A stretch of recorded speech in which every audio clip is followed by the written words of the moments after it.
Hello दोस्तों, स्वागत है आपका आज की इस वीडियो में। आज की इस वीडियो में हम जो आपका 25 फरवरी को जो सोशल साइंस का एग्ज़ाम होने वाला है उससे जुड़े हुए सारे के सारे एमसीक्यू जो कि आपके चारों बुक की कवर में करूँगा इस वीडियो में। तो वीडियो को पूरी देखना आप, क्योंकि इसमें ऐसे ही बहुत सारे एमसीक्यू हैं जो आपके एग्ज़ाम में देखने को मिल जाएंगे और साथ में ही एक ही वीडियो के ज़रिए आपको दोबारा एमसीक्यू क्वेश्चन करने की जरूरत नहीं पड़ेगी। तो चलिए इस वीडियो को स्टार्ट करते हैं। देखिए, पहला क्वेश्चन तो आपको ज़्यादा पता ही होगा क्योंकि ये क्वेश्चन बार बार रिपीटेड ही होता रहता है और सभी बच्चे इसका आंसर जानते ही हैं कि who made the famous remark when France sneeze the rest of Europe catch a cold. तो ये जो रिमार्क है कि जब फ्रांस छींकता है तो पूरे के पूरे यूरोप को सर्दी लग जाती है, किसने कहा था? तो ड्यूक मैटरनिक ने ये बात कही थी। ऑप्शन नंबर ए। ठीक है, चलिए अगले क्वेश्चन पे चलते हैं। अगला क्वेश्चन है the treaty of Constantinople was sign in the, जो कॉन्स्टेंटिनोपल की संधि जो हुई थी, फिर कॉन्स्टेंटिनोपल की जो ट्रीटी हुई थी वो साइन कब हुई थी? तो इसका सही आंसर 1832 है। अगला सवाल है आपका, the famous Italian revolutionary Giuseppe Mazzini was born in dash in 1807। तो जोसेपे मज़ीनी, जिसका इटली के यूनिफिकेशन में बहुत बड़ा रोल था, उसका जन्म कहाँ पे हुआ था? तो स्विट्जरलैंड में एक जगह है जो जगह का नाम है जिनेवा, वहाँ पर ही इनका जन्म हुआ था। Option number C. अगला क्वेश्चन है, जोसेपे मज़ीनी ने यंग यूरोप नामक एक अंडरग्राउंड सोसाइटी बनाई थी और ये जो सोसाइटी उसने बनाई थी वो कहाँ पे बनाई थी? तो वो जो जगह है आपका वो बर्न नाम की जगह है और बर्न भी आपका कहाँ पड़ता है? स्विट्जरलैंड में ही पड़ता है। चलिए अगला क्वेश्चन है, dash believe that establish traditional institution of state and society should be preserve. यानी कि वो कौन से लोग थे जिनका मानना था कि राज्य और समाज की स्थापित पारंपरिक संस्था को संरक्षित करना चाहिए? तो जो कंजर्वेटिव पावर्स थी एक तरीके से यूरोप में, जो चाहती थी कि राजाओं का ही शासन चले, वही उन्हीं का ऐसा मानना था। यानी कि option number A, conservatives believe that this statement. अगला क्वेश्चन आपका, the Bourbon dynasty which had been depose during the French revolution was restored to power after signing the treaty of Vienna. ठीक है, तो ट्रीटी ऑफ वियना के बाद ही, जो कि 1815 में हुई थी, जो नेपोलियन को हराने के बाद ही थी, उसके बाद ही जो बर्बन डायनेस्टी जो फ्रेंच रेवोल्यूशन के टाइम पर हटा दी गई थी उसको दोबारा से लाया गया और दोबारा से राजवंश की एक तरीके से स्थापना करी गई थी। तो कौन सी संधि के बाद हुआ ये? तो ट्रीटी ऑफ वियना के बाद हुआ था। ट्रीटी ऑफ वियना 1815 में हुआ था नेपोलियन के हारने के बाद। चलिए अगला क्वेश्चन है, dash regimes impose censorship laws to control what was said in newspaper, books, plays and songs and reflected the ideas of liberty and freedom. तो वो कौन से थे जिन्होंने सेंसरशिप लगाई थी? तो वही कंजर्वेटिव पावर ही हैं जिन्होंने समाचार पत्रों पर, किताबों पर, नाटकों पर, इन सब बातों पर जो भी लोग अपने मन की बातें लिख रहे थे उसके ऊपर सेंसरशिप कानून उन्होंने लगाया था कि भाई उस चीज़ को रोका जाए और लोग अपनी मन की बातें एक तरीके से ना करें, क्योंकि इसकी वजह से बहुत बड़े स्तर पर आंदोलन हो रहे थे। चलिए अगला क्वेश्चन है आपका, a large part of Balkan was under the control of dash empire which witness the most serious source of nationalist tension in Europe after 1871। यानी कि 1871 के बाद यूरोप में जो बाल्कन का एक बहुत बड़ा हिस्सा आप देखते हैं वो किस साम्राज्य का हिस्सा था जहां पर राष्ट्रवादी तनाव बहुत ज़्यादा देखा गया, यानी कि वहाँ के जो लोग थे वो अलग निकलना चाहते थे। तो जो आप ये ऑटोमन अम्पायर देख रहे हैं वही अम्पायर था वहाँ पर, ऑटोमन साम्राज्य। और ऑटोमन साम्राज्य आज के टाइम पर कोई साम्राज्य नहीं है, इसी में से बहुत सारे देश निकले हैं जो बाल्कन रीजन के ही देश पड़ते हैं। तो ऑप्शन नंबर डी। चलिए अगला क्वेश्चन है आपका कि artist of the time of the French revolution personified dash as a female figure. तो फीमेल फिगर के रूप में उन्होंने किसको बनाया था? तो उन्होंने लिबर्टी को बनाया था। यानी कि फ्रांसीसी क्रांति के समय कलाकारों ने लिबर्टी यानी स्वतंत्रता को एक महिला आकृति के रूप में व्यक्त किया था।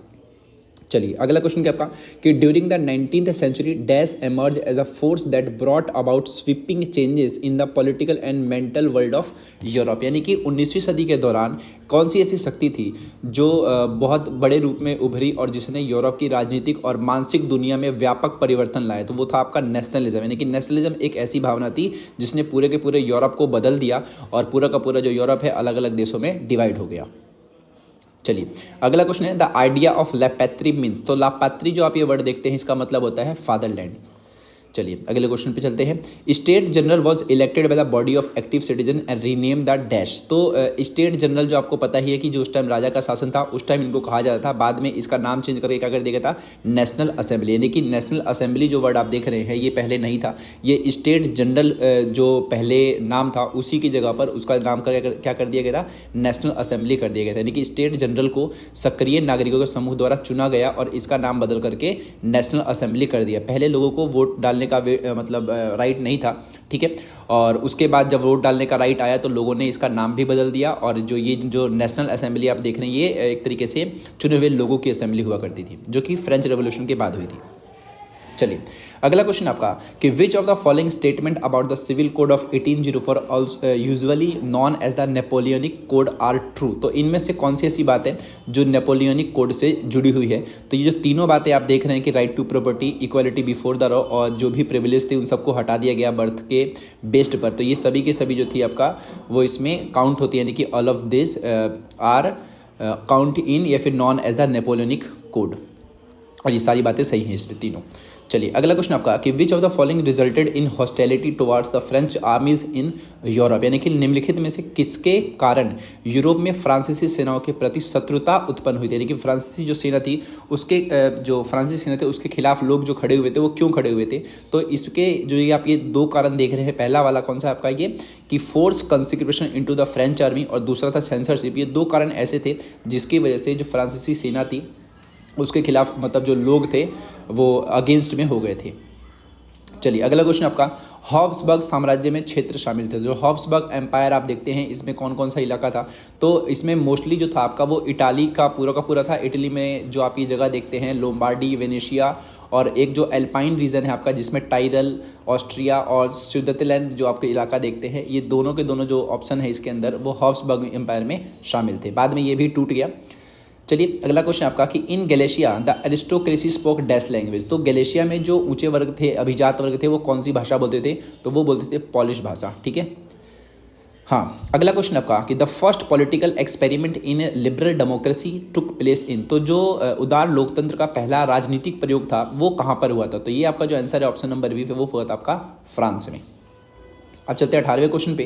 18वां क्वेश्चन आपका कि उदारवाद के बारे में निम्नलिखित में से कौन सा कथन जो है वो सही है, यानी कि what is true about the liberalism. ठीक है। तो लिबरलिज्म का मतलब साफ सीधी बात होती है कि जहाँ पर स्टेट जो भी रिस्ट्रिक्शंस होती है बेसिकली वो हटा दी जाती है, मार्केट में फ्रीडम आ जाती है, मतलब कोई भी व्यक्ति व्यापार कर सकता है, तो उसी को हम एक तरीके से लिबरलिज्म कह सकते हैं। तो जो दोनों ऑप्शन है इसमें option number A and option number B are true. Okay, तो ऑप्शन नंबर हम सी टिक करेंगे क्योंकि इसके अंदर ए और बी दोनों इसमें बता रहा है। चलिए अगले क्वेश्चन पे चलते हैं। Which of the following is true about ell. तो एली के बारे में एल तरीके से कौन सा कथन जो है आपका वो सही है। तो इसमें जो तीनों के तीनों जो कथन है वो सही है।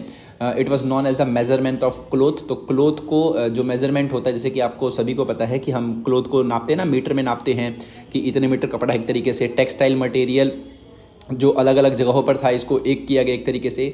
और such difference in measurement was view as an obstacle to economic exchange. इसके अलावा एक चीज़ और थी कि अलग अलग जगहों पर अलग अलग मीटर थे। हालांकि नेपोलियनिक कोड के आने के बाद क्या हुआ था कि एक यूनिवर्सल वो कर दिया गया था कि भाई यूनिवर्सल मेजरमेंट होगा पूरे के पूरे यूरोप में या फिर पूरे के पूरे फ्रांस में, जहाँ पर उसका राज था कि 1 किलो अगर यहाँ पर इतना है तो 1 किलो की जो वैल्यू है वो भी वहाँ पर इतनी ही होगी।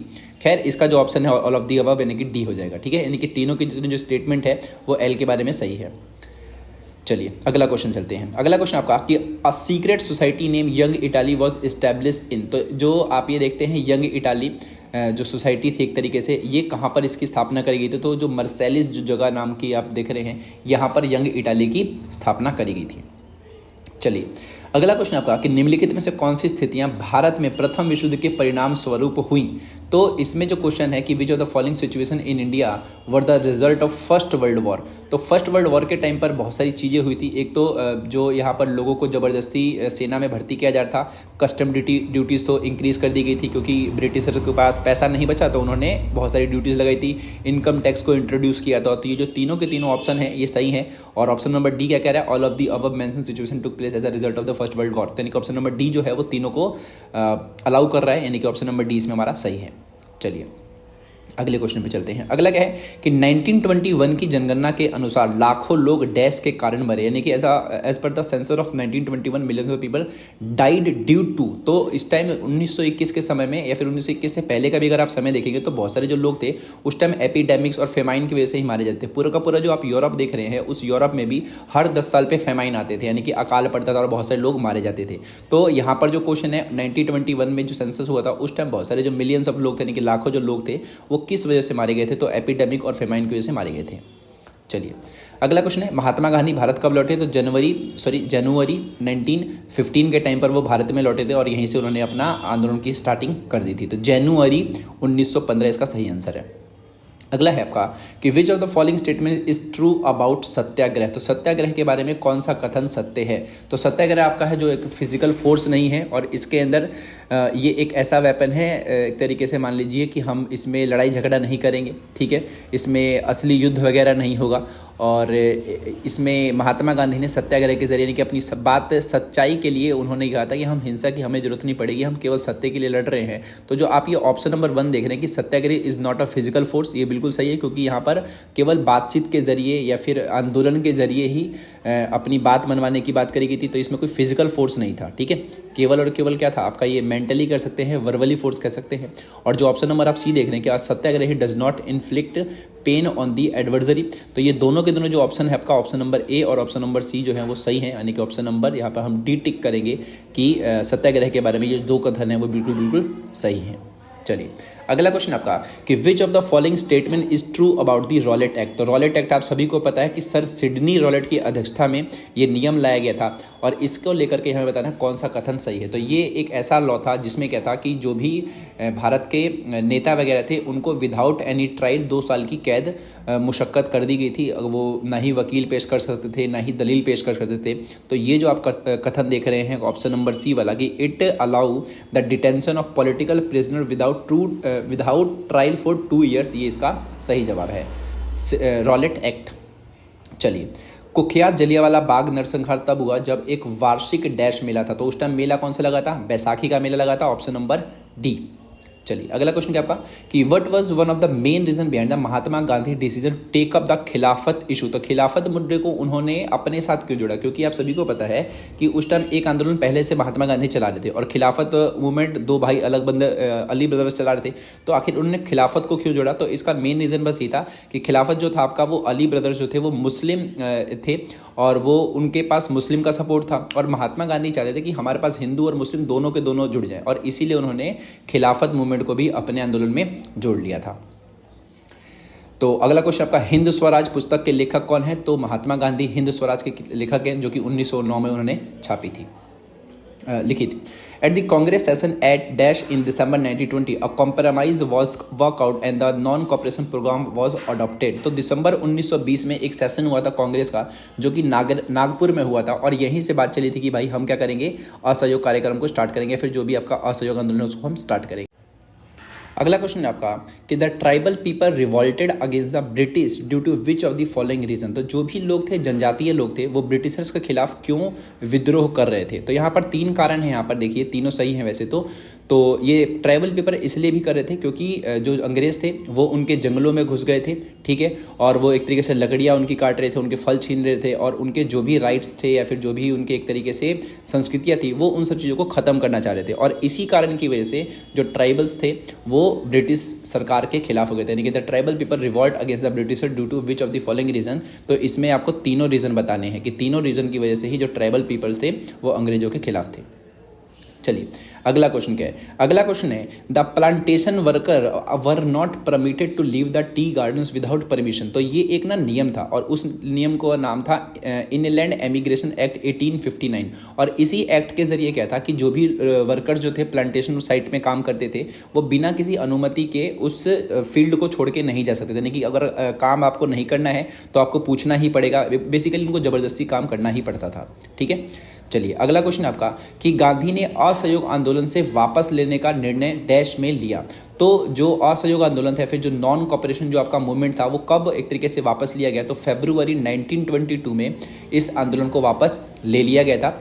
और रीज़न अगर आप जानते हैं तो प्लीज़ मुझे कमेंट सेक्शन में बता सकते हैं। चलिए अगला क्वेश्चन है डैश और डैश ने स्वराज पार्टी का गठन किया। तो CR दास यानी कि चित्तरंजन दास और मोतीलाल नेहरू ए यानी कि इन दोनों ने मिलकर के ही स्वराज पार्टी का गठन किया था।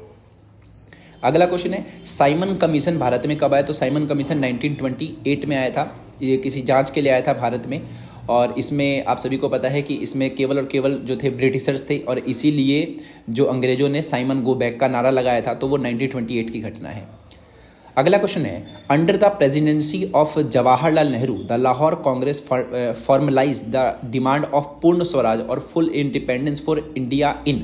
तो ये जो घटना घटी थी या फिर जवाहरलाल नेहरू के समय में जब वो अध्यक्ष थे बेसिकली, तो लाहौर कांग्रेस ने एक डिमांड पूर्ण करी थी पूर्ण स्वराज की, फिर फुल इंडिपेंडेंस की। तो वो किस समय करी थी, एक तरीके से इस मांग को कब उठाया था? तो दिसंबर 1929 में इस चीज़ को आगे बढ़ाया गया था। अगला क्वेश्चन है, Mahatma Gandhi started his famous salt march from his ashram in Sabarmati to Dandi covering a distance. तो उन्होंने जो दांडी यात्रा करी थी, सॉल्ट मार्च किया था, उसमें उन्होंने कितने लंबी दूरी को तय किया था? तो इसका आंसर है 240 मील, यानी कि option number B. Mahatma Gandhi ने 1930 में डैश को दांडी पहुंचे, तो अप्रैल 6 को वो पहुंच गए थे पूरा, और मार्च में उसको स्टार्ट किया था, मार्च में कि कुछ टाइम पहले उसको स्टार्ट किया था। और इसको कहते हैं, अगला क्वेश्चन, कि Gandhi Irwin pact was sign on dash. तो गांधी इरविन समझौता, लॉर्ड इरविन जो थे महात्मा गांधी इनके बीच में समझौता हुआ था, तो ही महात्मा गांधी जेल से बाहर आए थे और फिर वो लंदन में गए थे राउंड टेबल कॉन्फ्रेंस के लिए। तो वो समझौता कब हुआ था? तो 5 मार्च 1931। चलिए अगला क्वेश्चन क्या है, कि हमारे कई सामान्य खाद्य पदार्थ जैसे आलू, सोया, मूंगफली, मक्का आदि यूरोप और एशिया में तब पेश किए गए जब डैश ने विशाल महाद्वीप की खोज की और बाद में अमेरिका के नाम से जाना गया। तो कौन ऐसा व्यक्ति था जिसके बाद आलू, सोया, मूंगफली, मक्का, ये जो सुनते हैं आप, पोटैटो, सोया, ग्राउंडनट्स, मेज, ये जो चीज़ें हैं वो दूसरी दुनिया तक पहुंची, और इसकी खोज किसने करी बेसिकली? तो क्रिस्टोफर कोलंबस इसका सही आंसर है। चलिए अगला क्वेश्चन आपका, precious metals particularly dash from the mines located in present day Peru and Mexico and hence Europe's wealth and finance it's trade with Asia. यानी कि अभी के समय में पेरू और मैक्सिको में स्थित खानों से प्राप्त कीमती धातुएं, विशेष रूप से डैश यानी कि सिल्वर, यहाँ पर आ जाएगा सिल्वर यानी कि चांदी, ने यूरोप की संपत्ति को बढ़ाया और एशिया के साथ उसके व्यापार को वित्त पोषित किया, यानी कि बहुत सारा पैसा लेकर के आया। लेकिन वो पैसा लेकर के आया, तो वो कौन सी माइन थी? सिल्वर माइंस थी। ठीक है, अगला क्वेश्चन है, कई अभियानों ने एल डोराडो की खोज के लिए प्रस्थान किया जो डैश का काल्पनिक शहर है। तो जो एल डोराडो आप जगह सुनते हैं वो कौन सा शहर है आपका? गोल्ड का। आपने वो मूवी देखी है KGF? तो KGF में भी एल डोराडो नाम आता है ना, वो भी गोल्ड से जुड़ा हुआ ही बताया जाता है। खैर अगला क्वेश्चन आपका, कि America's original inhabitant had no immunity against disease that came from the Europe dash in particular prove a deadly killer. यानी कि अमेरिका के मूल निवासियों में यूरोप से आई बीमारियों के खिलाफ कोई प्रतिरक्षा नहीं थी। कि इसके कहने का मतलब है यूरोप में जो बीमारियां फैलती थी वो अगर अमेरिका में पहुंच गई तो उसको लेकर के अमेरिका के लोग उसको सॉल्व नहीं कर पाते थे, बीमार पड़ जाते थे। तो विशेष रूप से डैश एक घातक हत्यारा साबित हुआ। तो कौन सी बीमारी वहां पर आई थी? तो जो स्मॉल पॉक्स नामक बीमारी जो आप सुनते हैं, चिकन पॉक्स सुना होगा आपने, वैसी स्मॉल पॉक्स जो छोटे छोटे होते हैं, वो बीमारी थी जिसकी वजह से बहुत सारे लोग मारे गए थे। ये कहाँ से आई थी? अमेरिका से। कहाँ पहुंची थी? अमेरिका, सॉरी यूरोप से अमेरिका पहुंची थी ये। चलिए अगला क्वेश्चन आपका, कि reduce role of dash and the rising importance of America's gradually move the centre of world trade westward. यानी कि डैश की घटती भूमिका और अमेरिका के बढ़ते महत्व ने विश्व व्यापार के केंद्र को धीरे धीरे पश्चिम की ओर स्थानांतरित किया। तो जो चाइना आप देखते हैं, चाइना की वजह से ही मतलब ऐसा हुआ था कि अमेरिका का जो महत्व था विश्व व्यापार के केंद्र में धीरे धीरे पश्चिम की ओर स्थानांतरित कर दिया था। यानी कि क्या लिखा है यहाँ पर, कि चाइना की घटती भूमिका और अमेरिका के बढ़ते महत्व ने विश्व व्यापार के केंद्र को धीरे धीरे पश्चिम की ओर स्थानांतरित कर दिया। ठीक है, तो यहाँ पर जो रोल है वो किसका कम हुआ था? चाइना का। ओके, अगला क्वेश्चन है कि किस देश ने मक्के के आयात को प्रतिबंधित करने के लिए कॉर्न लॉ लाया था? तो कॉर्न लॉ एक नियम है और इस चीज़ को रोकने के लिए, यानी कि आयात यानी क्या होता है? इंपोर्ट। तो ऐसा कौन सा देश था जिसने कॉर्न को ही इंपोर्ट करने पर रोक लगा दी थी? तो वो था आपका ब्रिटेन। ठीक है, ब्रिटेन ऐसा देश था जिसने बाहर से जो कॉर्न आता था उसके देश में उसको रोकने के लिए एक नियम ला दिया था जिसको बोलते थे corn law, to impose basically, या फिर restrict the import of corn. तो वो उसने अपने देश में इस चीज़ को मना किया था। अगला क्वेश्चन आपका, कि सबसे शुरुआती छपाई तकनीक डैश जापान और कोरिया में विकसित की गई थी। तो जो आपने ये चैप्टर पढ़ा होगा तो उसमें 3 नाम आए थे, तो वो 3 देश कौन से थे? चाइना था, जापान था और कोरिया था। इन्हीं 3 देशों में प्रिंट टेक्नोलॉजी जो थी वो डेवलप हुई थी, बाद में पूरे के पूरे यूरोप में फैली। ठीक है, तो इसका आंसर हो जाएगा आपका चाइना। खैर अगला क्वेश्चन है, छपाई के बारे में निम्नलिखित में से कौन सा कथन सत्य है? तो कौन सा कथन सत्य है भाई? कि merchant use print in their everyday life as they collected trade information. और दूसरा है, the imperial state in China was for long time the major producer of the print material. ये दोनों की दोनों जो बातें हैं वो बिल्कुल सही है छपाई को लेकर के। तो option number A and B are true, और इसलिए हम यहाँ पर टिक करेंगे ऑप्शन नंबर C। चलिए अगला है, जैसे ही पश्चिमी शक्तियों ने चीन में अपनी चौकियां स्थापित की, डैश नई छपाई संस्कृति का केंद्र बन गया। तो हमें बताना है चाइना का वो कौन सा क्षेत्र था जो एक तरीके से the hub of new print culture एक तरीके से बढ़ा, यानी कि western power establish their outpost in China. तो चाइना का कौन सा क्षेत्र था जहाँ पर प्रिंट कल्चर बहुत बड़े स्तर पर फैला या फिर वहाँ पर बहुत ज़्यादा छपाई के काम स्टार्ट हुए? तो वो है आपका संघाई शहर, जो कि काफ़ी ज़्यादा पॉपुलेटेड एरिया भी बताया जाता है। अगला क्वेश्चन है, dash from China introduce hand printing technology into Japan around AD 768 to 770। तो चीन से डैश ने अपना चीन से डैश ने जापान में लगभग 768 और 770 ईस्वी में हस्तछपी तकनीक की शुरुआत की।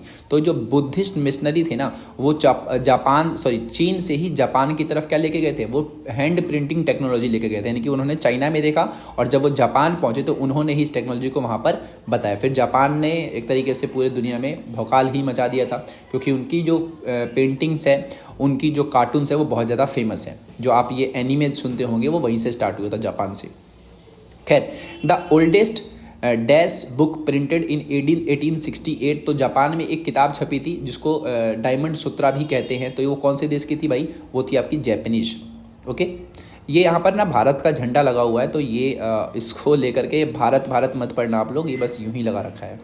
चलिए अगला क्वेश्चन क्या है, Edo was later known as Tokyo. तो टोक्यो का ही नाम है, ठीक है, मतलब एदो जो था पुराना नाम है और अभी के टाइम पर एदो को क्या बोलते हैं? टोक्यो बोलते हैं, जो कि जापान की राजधानी है। अगला क्वेश्चन है, China already had the technology of wood block printing, Marco Polo brought this knowledge back with him to Europe. तो वो जो मार्को पोलो था आपका, वो इसको कहाँ पर के लेके गया था? यूरोप में लेकर के गया था। और यूरोप का एक शहर कौन सा है? इटाली, क्योंकि जो मार्को पोलो था वो इटाली का ही रहने वाला था। तो इस चीज़ को, यानी कि इस वुड ब्लॉक प्रिंटिंग को ही जो मार्को पोलो था वो अपने साथ लेकर गया। वो बेसिकली इटली का रहने वाला था और यहाँ से क्या हुआ कि पूरे के पूरे यूरोप में ये जो बात थी वो पहुँची थी। तो ऑप्शन नंबर इसका होगा आपका ए।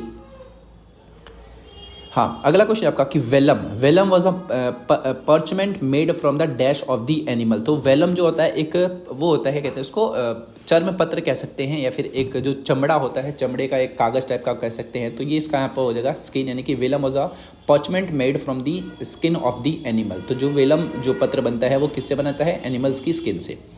अगला क्वेश्चन है कि पांडुलिपियों के बारे में निम्नलिखित में से कौन सा कथन सत्य है? तो यहाँ पर जो तीनों बातें लिखी हुई हैं, तीनों की तीनों बातें ही गलत है कि all the above statement are false, यानी कि ये आसानी से it was easy to read from manuscript, no, और it was easy to carry around the manuscript, और मैन्युस्क्रिप्ट वर नॉट फ्रेजाइल। बिल्कुल ऐसा नहीं है, मैन्युस्क्रिप्ट बहुत ज़्यादा फ्रेजाइल थी। इसीलिए यहाँ पर जो ऑप्शन नंबर डी है वो क्या कह रहा है कि all of the above statement are false. तो पांडुलिपि के बारे में ये तीनों कथन गलत हैं, इसीलिए हम ऑप्शन नंबर डी पर जाएंगे। अगला क्वेश्चन आपका कि 15वीं सदी के प्रारंभ तक यूरोप में लकड़ी का ब्लॉक का व्यापक रूप से डैश के लिए उपयोग किया जा रहा था, यानी कि by the early 15th century wood block were being widely used in Europe to dash. तो इसका जो इस्तेमाल होता था वो किस रूप में किया जाता? तो इसका इस्तेमाल करते थे जो भी कपड़े वगैरह होती थी प्रिंटिंग के लिए करते थे कपड़ों पे, या फिर कोई कार्ड्स वगैरह होता है उसके ऊपर, प्लेइंग कार्ड्स आपने देखे होंगे, उसकी प्रिंटिंग के लिए, या फिर जो भी धार्मिक किताबें बनानी है, कोई सिंपल पिक्चर बनानी है, कोई टेक्स्ट को सुंदर दिखाना है, तो उन सब चीज़ों के लिए इसका इस्तेमाल होता था। तो यहाँ पर जो option number A, B and C है वो तीनों इसके आंसर है, इसलिए option number D all of the above. चलिए अगला क्वेश्चन क्या है, Johannes Gutenberg develop the first known printing press in the 1430s in Strasbourg located in dash. तो ये बंदा जो था जोहानेस गुटेनबर्ग, वो कहाँ का था? जर्मनी का था। तो यहाँ पर क्या होगा? Located in Germany. Dash is a metal frame in which type are laid and the next compose, यानी कि डैश गैली होता है। वैसे तो गैली एक धातु का ढांचा है जिसमें प्रकार रखे जाते थे और पार्ट तैयार किए जाते थे। तो ये उससे जो भी प्रिंटिंग उस टाइम होती थी उसी से जुड़ा हुआ एक सवाल था। अगला क्वेश्चन आपका कि which of the following were the result of the invention of the printing press. तो छपाई खाना या फिर जो छपाई मशीन के आविष्कार से कौन कौन सी चीज़ें और आई एक तरीके से उसी की वजह से, तो वो देख लेते हैं क्या है। तो पहला बोल रहा है आपका the time and the labour required to produce each book came down. Printing press की वजह से क्या हुआ कि जो भी लेबर आपको चाहिए था वो क्या हो गया? वो धीरे धीरे कम हो गया, क्योंकि सब काम अब कौन करेगा? वो मशीनें करेंगी। Printing reduce the cost of books. बिल्कुल, पहले बहुत पैसे लगते थे, लेकिन अब क्या हुआ यहाँ पर? अब मशीनें बन गई हैं, तो अब कम पैसे में छपाई ज़्यादा हो सकती थी। ठीक है, तो ऑप्शन नंबर ए और ऑप्शन नंबर बी जो है यहाँ पर सही है, यानी कि सी नहीं, ऑप्शन नंबर डी टिक करेंगे हम कि ए एंड बी जो है आपका वो सही है। चलिए, डैश वे स्थान है जहां लोग शराब पीने, भोजन प्राप्त करने, दोस्तों से मिलने और समाचार पत्रों के आदान प्रदान के लिए एकत्र होते थे। तो जो आप ये वर्ड देख रहे हैं टैवर्न, तो tavern are the place where people gather to drink alcohol, to be served food, meet friends and exchange news. तो ये एक जगह है बेसिकली, जैसे आप भी दोस्तों के साथ मिलते हैं, तो टैवर्न भी आपका एक ये बुक की टर्म है, इसीलिए यहाँ पर आंसर जगह टैवर्न्स। अगला क्वेश्चन है, इन 1517 यानी कि 1517 में the religious reformer Martin Luther wrote the 1905 thesis criticise the many of the practices and the ritual of the dash. तो किसके, जो भी चर्च था उसके खिलाफ ही उन्होंने ये किताब छापी थी 1905 थीसिस। और इसी के बाद से ऐसा देखा गया कि जो भी आपका ये चर्च था या फिर मान लो जो क्रिश्चियनिटी थी वो दो हिस्सों में बट गई, एक तो प्रोटेस्टेंट हो गई और एक कैथोलिक हो गई। तो उन्होंने जो किताब में लिखा था वो किसके खिलाफ लिखा था, तो यहाँ पर जो ऑप्शन आप देख रहे हैं ऑप्शन नंबर ए, रोमन कैथोलिक चर्च, उसी को एक तरीके से काफ़ी ज़्यादा क्रिटिसाइज किया। और यहीं से स्टार्ट होता है भाई क्रिटिसिज्म, या फिर ये समझिए कि जो क्रिश्चियनिटी थी वो दो हिस्सों में बट गई थी। अगला प्रोटेस्टेंट, तो Protestant reformation was a 16th century movement to reform the Catholic church dominated by. तो ये जो चीज़ थी वो प्रोटेस्टेंट सुधार 16वीं सदी का एक आंदोलन था जो डैश द्वारा प्रभुत्व वाली कैथोलिक चर्च को सुधारने के लिए हुआ। तो रोम के लिए ही था, यहाँ पर जो मैंने बताया ऊपर किसके खिलाफ लिखा था, रोमन के कैथोलिक चर्च के खिलाफ। और यहाँ पर भी क्या हो जाएगा आपका कि वो जो रोम के चर्च थे उनकी ही जो एक तरीके से वो डोमिनेंस चल रहा था, उसी डोमिनेंस को कम करने के लिए था, क्योंकि उस टाइम चर्च के पास बहुत सारी पावर थी। और इसी पावर को लेकर के मार्टिन लूथर किंग ने लिखा था कि अपनी पावर का गलत इस्तेमाल कर रहे हैं। चलिए, अगला क्वेश्चन आपका कि dash was a former Roman Catholic court for identifying and punishing heretics. तो डैश यानी कि एक पूर्व रोमन कैथोलिक न्यायालय था जो विधर्मियों की पहचान और दंड देने के लिए बनाया गया था। तो इक्विजिशन जो आपका है एक क्या है आपका रोमन कैथोलिक कोर्ट है जो बेसिकली धर्म के आधार पर चलता था और ये लोगों को एक तरीके से दंड देता था। तो यहाँ पर हो जाएगा इंक्विजिशन। चलिए, अगला क्वेश्चन आपका कि on the basis of origin resources can be classify as dash and dash. तो ओरिजिन के आधार पर रिसोर्सेज को कितने हिस्सों में बांट सकते हैं, तो एक होता है आपका बायोटिक और एक होता है आपका अबायोटिक। तो ठीक है, तो जैव और अजैव इसका आंसर होगा। दूसरा सवाल, on the basis of status of development resources can be classify as. तो जो भी आपको रिसोर्सेज मिलते हैं या फिर मान लीजिए डेवलपमेंट मिलता है, डेवलपमेंट नहीं यानी कि जो भी डेवलपमेंट का विकास है और रिसोर्सेस है, इसको हम कैसे क्लासीफाई कर देंगे कि विकास की स्थिति के आधार पर संसाधनों को डैश के रूप में वर्गीकृत किया जा सकता है। तो जो भी आपको मान लो रिसोर्सेस मिला उसकी पोटेंशियल देखी जाएगी, वो कितनी मात्रा में है, और जो भी आपका स्टॉक वगैरह है वो सब कुछ यहाँ पर देखा जाता है। तो on the basis of the status of development resources can be classify as potential, develop stock और रिजर्व। यहाँ पर ये तीनों के तीनों जो हैं इसके अंदर ये बातें इसके अंदर काउंट हो जाएंगी। तो ऑल ऑफ दी ऑफ इसका सही आंसर है।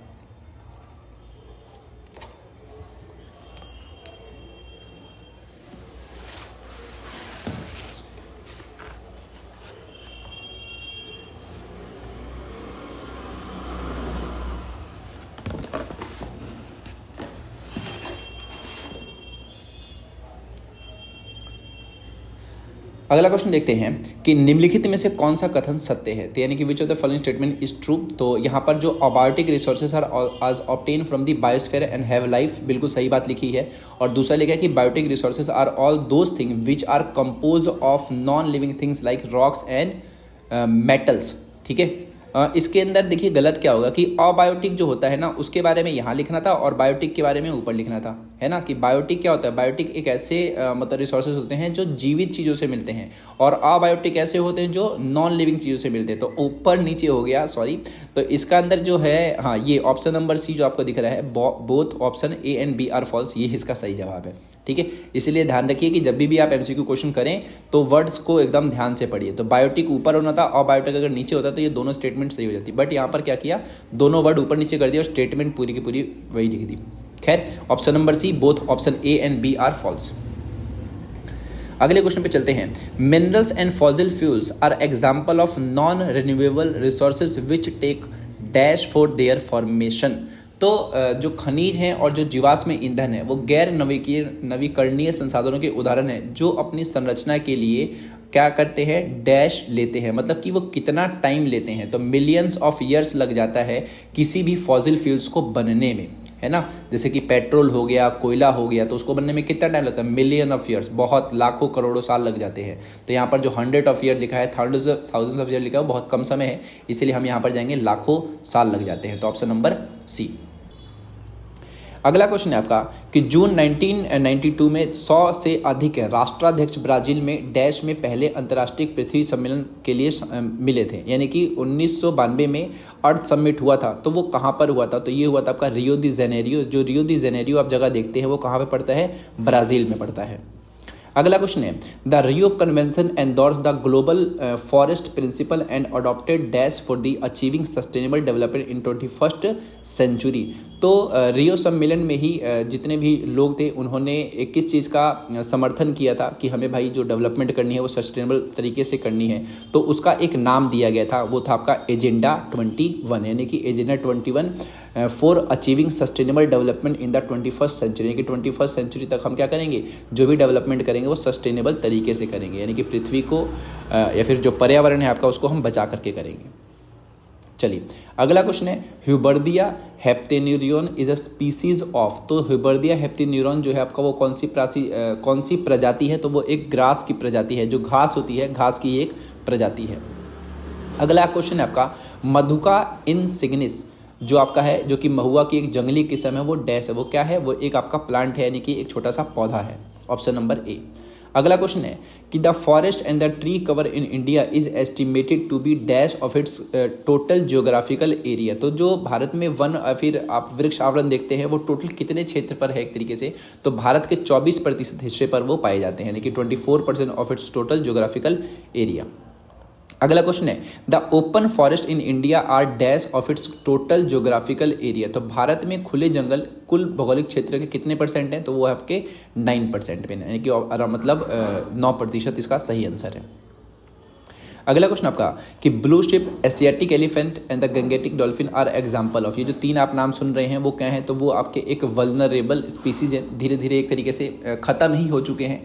गंगा की डॉल्फिन तो कोविड के टाइम पर दिख भी गई थी, बट कुछ ऐसी हैं ये जो धीरे धीरे खत्म, जैसे कि नीली भेड़ जो आपका है वो क्या है, आपका एक वल्नरेबल स्पीसीज में काउंट होते हैं। अगला क्वेश्चन आपका कि Asiatic cheetah and the pink headed duck are example of dash. तो एशियाटिक चीता और पिंक हेडेड डक ये क्या है, एक्सटिंक्ट है, ये पूरे तरीके से गायब ही हो चुके हैं, ठीक है। तो ये हो जाएगा आपका option number B. Dash is an example of endemic species. तो कौन सी ऐसी चीज़ है जो पूरी की पूरी एक तरीके से ख़त्म सी हो चुकी है, एंडेमिक स्पीसीज में आता है। तो जो निकोबार पीजन है, निकोबार जो जगह आपका है अंडमान निकोबार आपने सुना होगा, वहाँ के कुछ कबूतर हैं वो आपके आते हैं किसमें, एंडेमिक स्पीसीज में आते हैं। हाँ, dash was declare extinct in India long back in 1952। यानी कि डैश कौन सी ऐसी प्रजाति है बेसिकली जिसने भारत में 1952 में ही विलुप्त घोषित कर दिया गया था। तो एशियाटिक चीता था, अभी मैंने ऊपर ही बताया। तो एशियाटिक चीता was the declare extinct in India long back in 1952। उसके बाद से उसको देखा नहीं गया, इसलिए उसको विलुप्त में घोषित कर दिया गया था। खैर अगला question, dash are the species which are in danger of extinction. तो कौन सी प्रजाति हैं तो उनको जो एक तरीके से खतरे में है, विलुप्त होने ही वाली हैं, तो उनको बोलते हैं एंडेंजर स्पीसीज।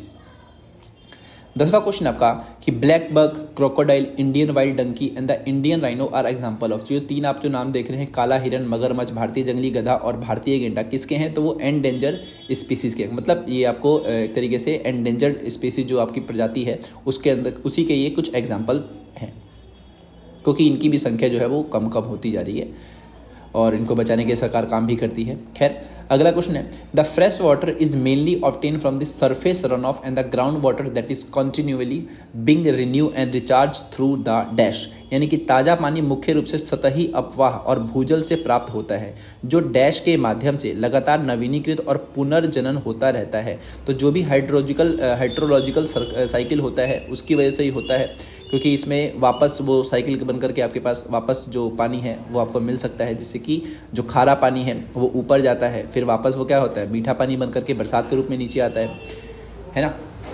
खैर 96.5% of the total volume of the world's water is estimated to exist as and only 2.5% as ये। तो जो आप ये पानी देख रहे हैं 96.5% वो क्या है आपका, वो ओसेनिक वाटर है, ठीक है। और जो 2.5% आप देख रहे हैं वो क्या है आपका, एक फ्रेश वाटर है, ठीक है, तो इसलिए इसका ध्यान रखिए। ऑप्शन नंबर पहले बी जो आप देख रहे हैं उसमें ओशन पहले आएगा, बाद में फ्रेश वाटर आएगा, क्योंकि ओशन का पानी ज़्यादा है और फ्रेश वाटर जो है हमारे पास वो बहुत कम है, यानी कि 2.5% ही है।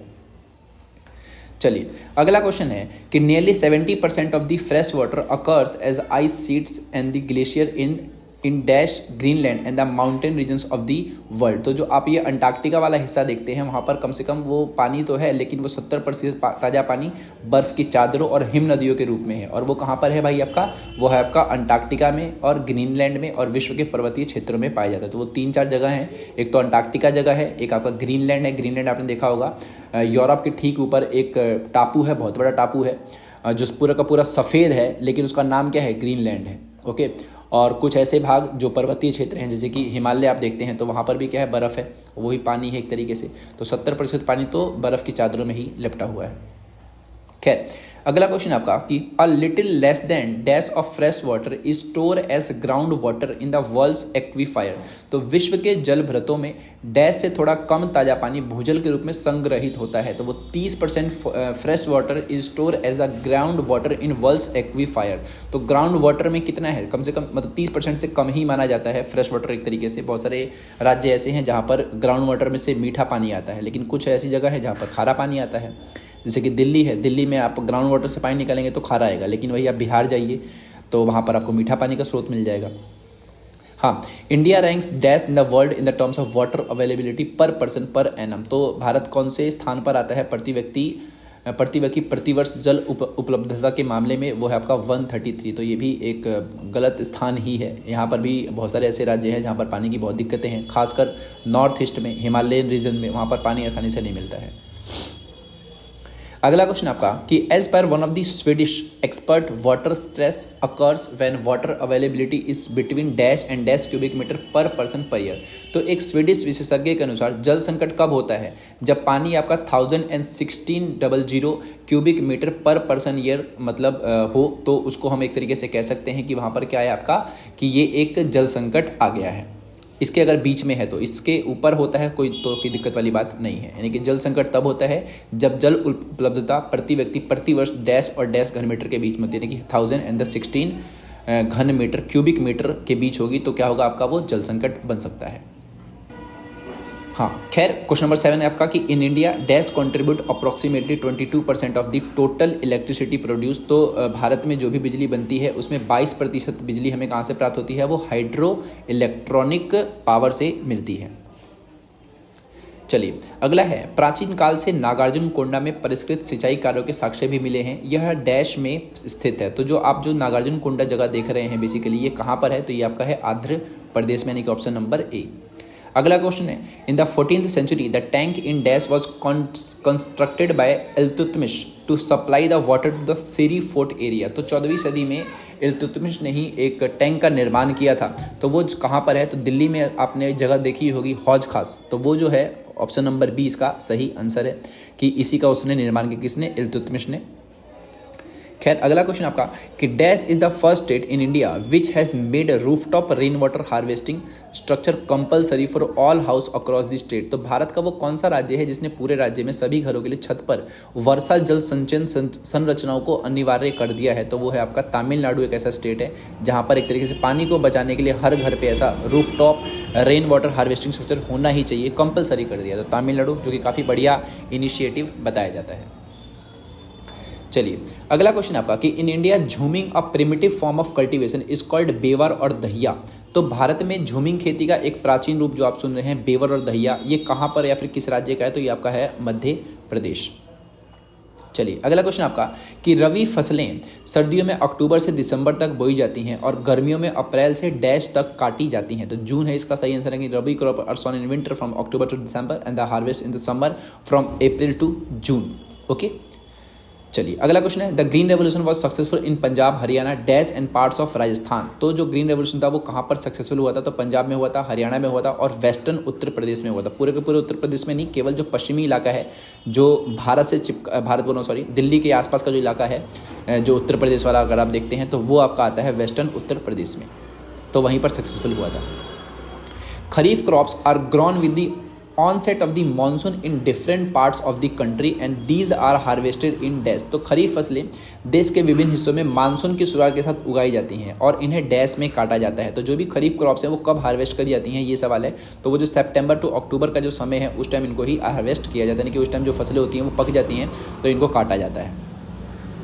In states like Assam, Dash and Odisha, 3 crops of paddy are grown in a year. These are Os, Aman, Boro। तो वो 3 जगह कौन कौन सी हैं जहाँ पर ये 3 अलग अलग किस्में उगाई जाती हैं धान की, ऑस, अमन एंड बोरो। तो वो है आपका वेस्ट बंगाल, यानी कि एक तो है असम, वेस्ट बंगाल एंड उड़ीसा। ये 3 ऐसी हैं जहाँ पर ये वाली फसलें उगाई जाती हैं।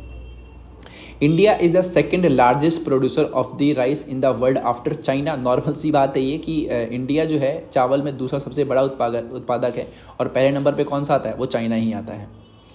अगला क्वेश्चन आपका कि rice is a kharif crop that require high temperature above 25 degree Celsius and high humidity with annual rainfall. तो इसमें रेनफॉल कितना मांगता है, वो 100 सेंटीमीटर से ज़्यादा मांगता है, क्योंकि राइस जो आपका है एक वो ऐसी फसल है जिसको पानी की बहुत ज़्यादा जरूरत पड़ती है।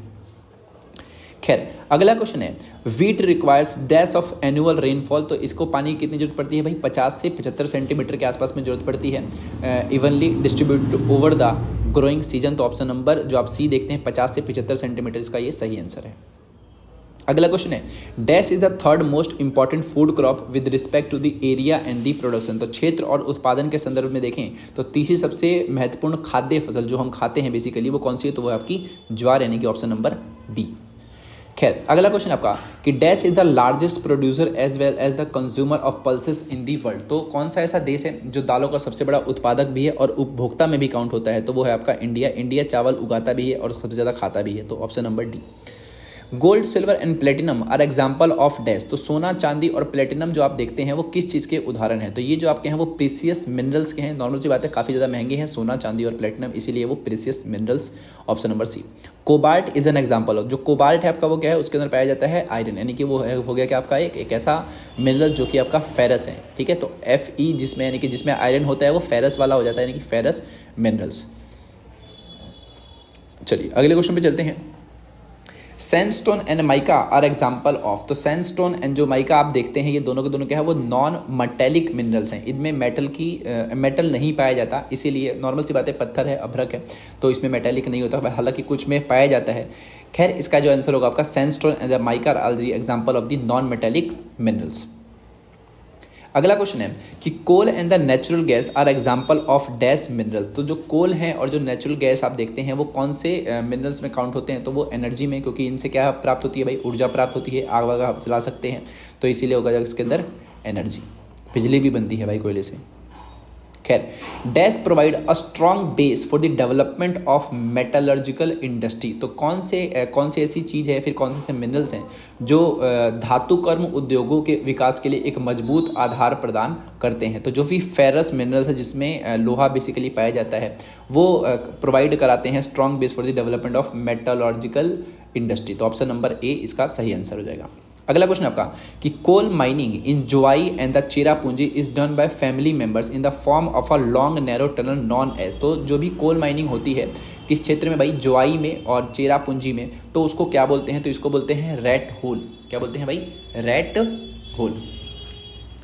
अगला क्वेश्चन है आपका कि sedimentary rocks on the western and the eastern flank of the peninsula in Gujarat and dash have most of the petroleum deposit. यानी कि प्रायद्वीप के पश्चिमी और पूर्वी किनारों पर अवसादी चट्टानें गुजरात और डैश में अधिकांश पेट्रोलियम जमा है। तो जो भी आप ये देखते हैं अवसादी चट्टानें वो कौन कौन सी जगह है जहाँ पर एक तरीके से पेट्रोलियम भी पाया जाता है इन चट्टानों में, तो गुजरात है एक आंसर और एक आपका आंसर है आसाम। आसाम में भी एक जो जगह है आपका डिगबोई, आपने सुना होगा, वहाँ पर ऑयल रिफाइनरी बहुत ज़्यादा देखी जाती है, तो इसका जो ऑप्शन होगा ऑप्शन नंबर सी होगा, यानी कि आसाम। यानी कि गुजरात और आसाम एक ऐसे इलाके हैं जहाँ पर पेट्रोलियम डिपॉजिट बहुत ज़्यादा पाया जाता है। और एक और बात ध्यान रखिएगा कि आसाम में कौन सी जगह है, वो डिगबोई। ओके चलिए अगला क्वेश्चन है कि मैग्नेटाइट सबसे बेहतरीन लौ अयस्क है जिसमें लोहे की बहुत अधिक मात्रा डैश तक होती है। तो कितनी परसेंट मात्रा होती है मैग्नेटाइट में, यानी कि magnetite is the finest iron ore with a very high content of the iron up to 70%। ठीक है, तो मैग्नेटाइट एक ऐसा फाइनेस्ट आयरन है जिसके अंदर कितना ज़्यादा आयरन पाया जाता है, 70% तक, बाकी 30% कुछ और होता है।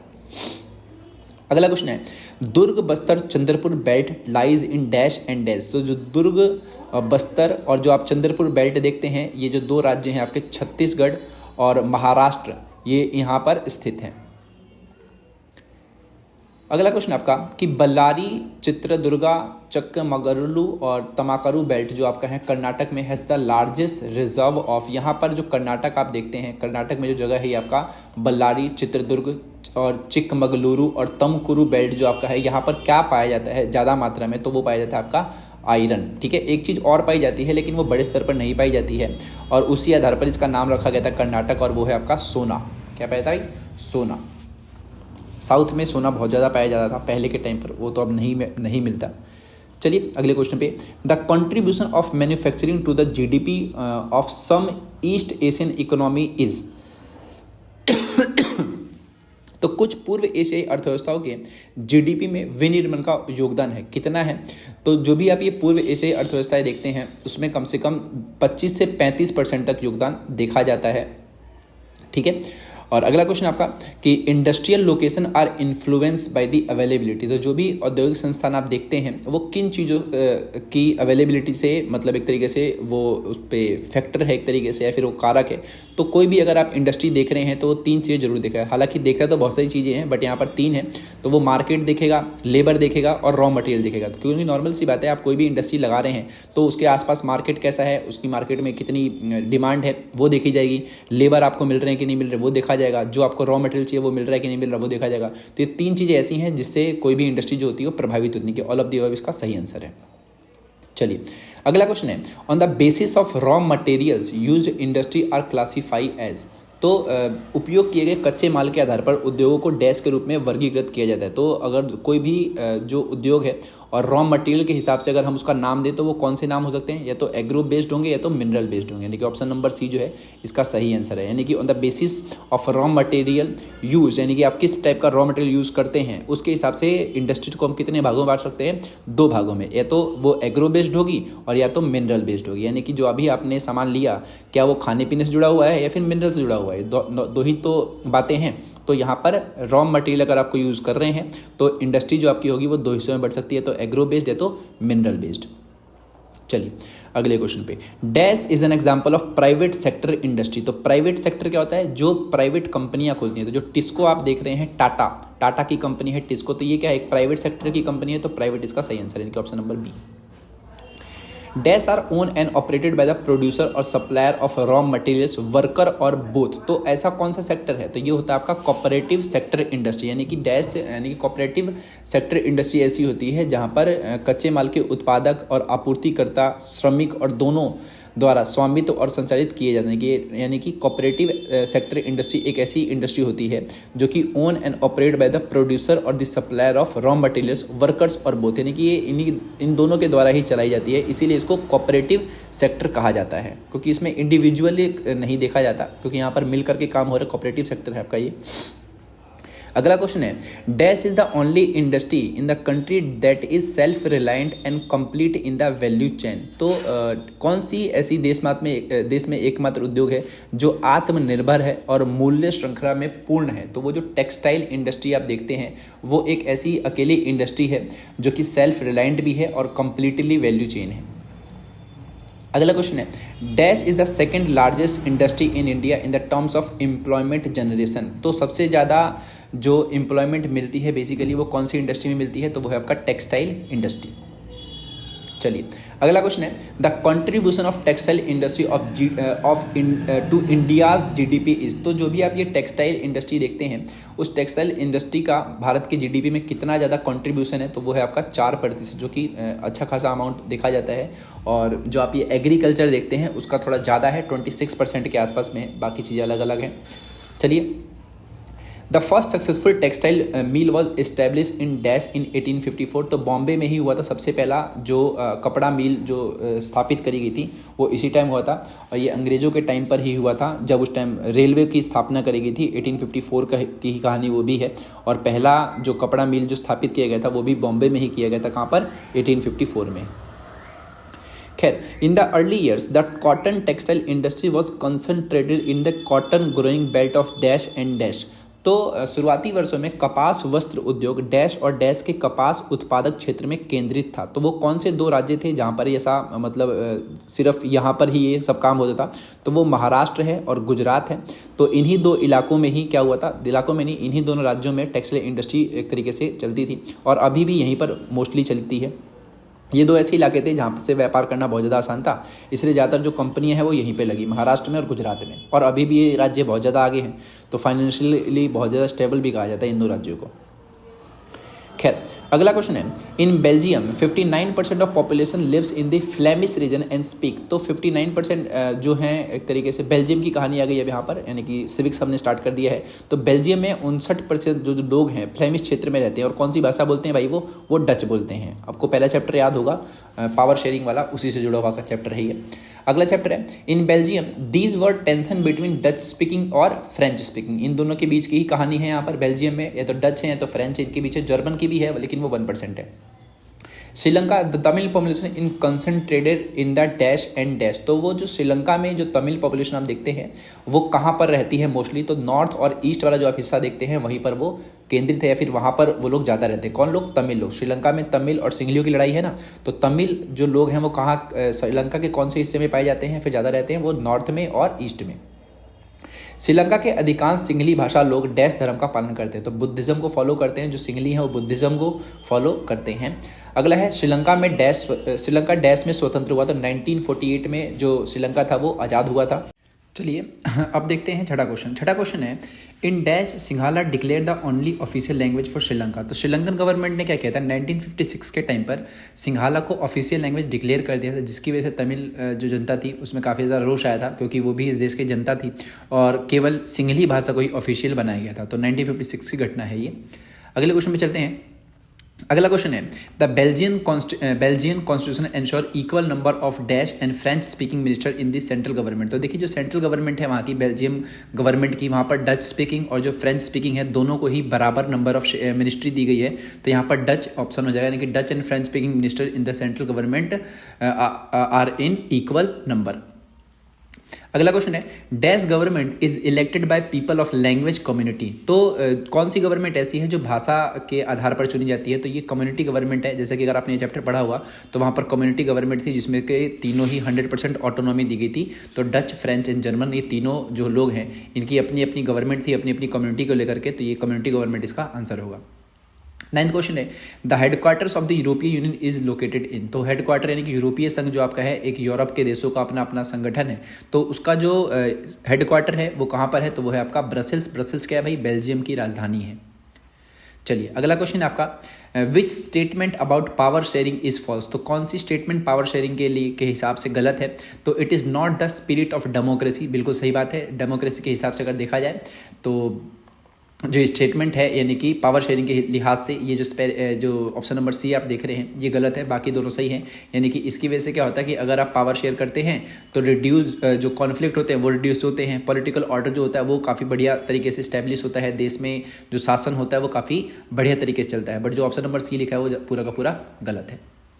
चलिए अब बात करते हैं अगले क्वेश्चन की कि which of the following is an example of unitary system of government. तो यूनिटरी सिस्टम का मतलब होता है जब एक ही दल का शासन हो, या फिर एक तरीके से समझिए जो मेजोरिटेरियन गवर्नमेंट होती है उसको आप यूनिटरी सिस्टम भी कह सकते हैं। तो ऐसा श्रीलंका में हुआ था जब सिंहलियों ने ऐसा करा था कि सिंहलियों की ही पूरी चलती थी उस देश के अंदर।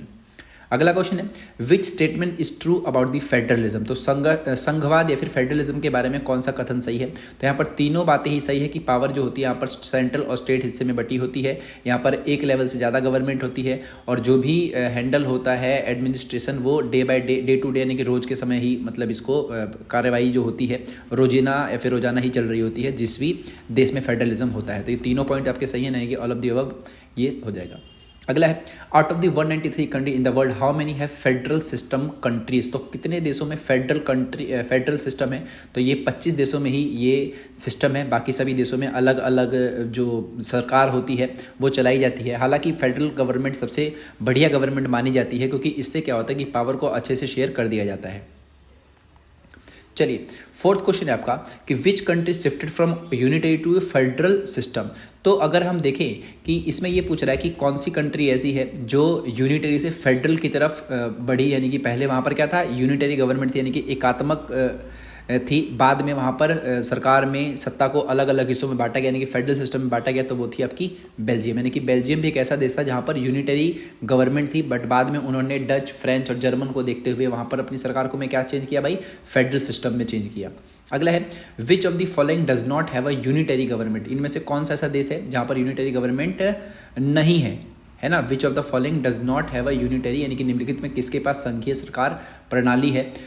इंडिया और कौन सा आपका यूएसए और रशिया, ये तीनों जो कंट्री हैं वो तीनों की तीनों एक फेडरल कंट्री हैं, और इनमें से कोई भी ऐसा देश नहीं है जो यूनिटरी गवर्नमेंट हो, यानी कि इंडिया भी फेडरल है, यूएसए भी फेडरल है, और रशिया भी 1990-91 के बाद से फेडरल कंट्री बन गया था आपका।